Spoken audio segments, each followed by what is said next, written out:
Hello folks, this is Aitanaja from InspiredToRise.com, and today we are going to unbox and review the Infinix Hot 10 smartphone. So this one right here is the only smartphone under 10k price bracket which comes with a 6GB RAM and 128GB of internal storage. At the back, a lot of different things about the smartphone are written, including the specifications, the fact that it does come up with DTS sound, a made in India sticker, and apart from that you can see the SAR value at the back along with some of the major features of this smartphone. Now let's just open it up and see what all do you get inside. The first thing that you get on the inside is the smartphone itself, which has a very nice pattern at the back.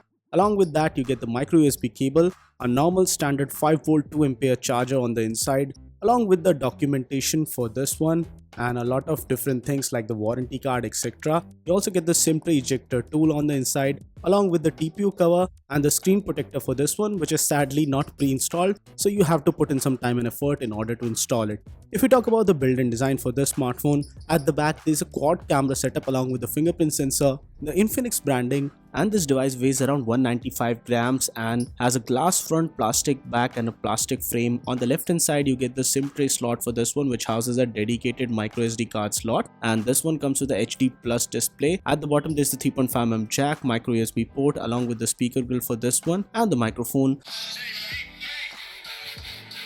The sound quality was good and it comes with a 6.78-inch IPS LCD display with HD plus resolution, and overall I like the display quality and also the fact that it comes with a punch hole style notch which houses the selfie camera. So that's something that I really liked. Overall handiness of this device is particularly good, but there are some issues with the UI, which is the Infinix X OS, and we will talk about that later. At the back there's the camera setup, and on the right hand side there's the power button and the volume rocker. Apart from that, the chin is slightly bigger, and overall feel of the smartphone is particularly something that I liked a lot. It comes with a 5200 mAh non-removable lithium polymer battery, and it would be available in all of these colors. It has support for FM radio, and apart from that it comes with support for USB OTG as well. This smartphone supports dual VoLTE VO Wi-Fi and has a dedicated micro SD card slot. As we told you earlier, out of the 128GB you get around 110GB free, and it comes with a Helio G70 processor,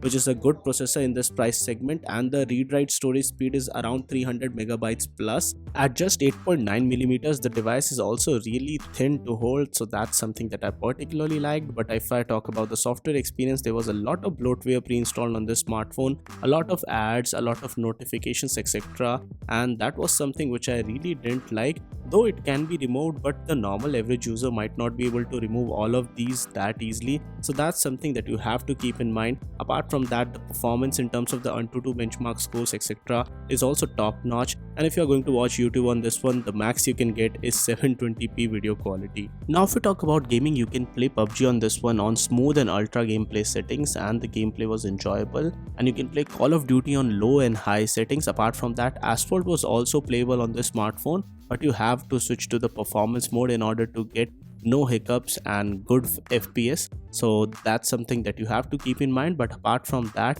if you're going to game a lot on the smartphone, the experience would be enjoyable. That's something that I can really vouch for. So I felt that for gaming enthusiasts, this smartphone would be good enough for your normal casual gaming needs. And now let's talk about the camera on this one. It comes with a 16 megapixel main sensor, a 2 megapixel macro sensor, and a 2 megapixel depth sensor. There's a quad LED flash as well at the background, and it comes with a lot of different modes like short video mode, beauty mode, there's the AI camera, and it shoots 2K video on the back as well as the front. The front camera is an 8 megapixel one and it shoots decent selfies. The macro images don't have that high resolution count, but still they were respectable.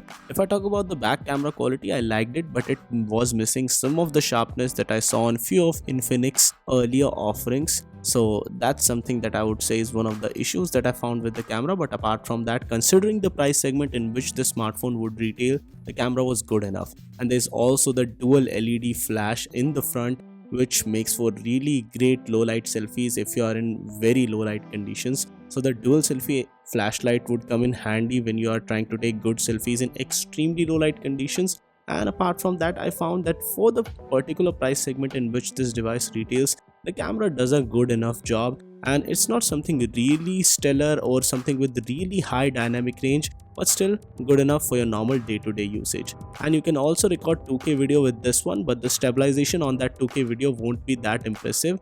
Overall quality was okay. It does take some time to shift focus between two objects, so that's also something that you need to know. The front camera video also was missing some of the stabilization that you need for really awesome video, but still it was good enough for your normal day-to-day usage. Apart from all of these, I found that the front camera face unlock was also working pretty good. It has a 5200 mAh battery which does last really long, and add to that the fact that it has a HD plus display which does not take in that much power. Power consumption is also very low, and there's also a dedicated power marathon mode. They support for 18-watt fast charging. The design is something that they claim is new and all of that stuff, but still I think that the XOS part of this whole device experience is something that needs a little bit of fixing and tweaking.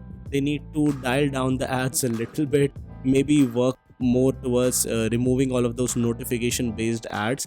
Though if you are a hardcore user like me, you can definitely disable them by yourself, and it will take at least 15 to 20 minutes of your initial setup time, but those ads can be disabled. And then for a price of around 9,999 rupees, this smartphone is definitely worth every penny that you pay and does pack in good enough performance, and I think it's one of the well-rounded smartphones in this particular price segment. So guys, this was it for this video. In case you like this one, don't forget to smash the thumbs up button and do subscribe to Inspired to Rise for more awesome tech videos like this one. And you can also watch this video in Hindi over on Inspired to Hindi. And guys, no matter what you do, stay inspired to rise.